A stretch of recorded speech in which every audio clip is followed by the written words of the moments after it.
Mimi ile mashida nimeyapitia, hata sijui kama nitaelezea ama nitawacha. Mimi nakumbuka tu wakati mama yangu alikuwa anazaliwa, mimi nilikuwa pahali kazi. Nilikuwa kazi ya kuokota chumvi, kazi ya kuokota sukari zenye zinamwagika nikihesabu. Napata ka profit hapo. Na nilikuwa na pade napata shilingi 50.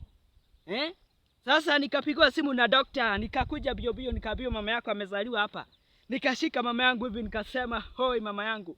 Nikamshika hivi. Akaambiwa kutoka hapa lazima alipiwe kuzaliwa, alipiwe 1,000,000, alipiwe 2 million. Nilishuhudia nitafanya nini my friend? Kenya ilibidi nifanye, ilibidi niuze tako yangu moja. Na nikauza figo na sikio moja. Na nikauza kichwa nusu. Na hata saa hii ninaona kichwa inamea. Msishangae mbona nakuweka na kichwa dogo hivi.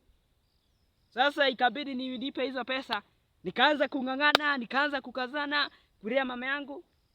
Alafu tena mama yangu akarudi akanizaa mimi. Ndio maana leo nimefika hapa. Analea.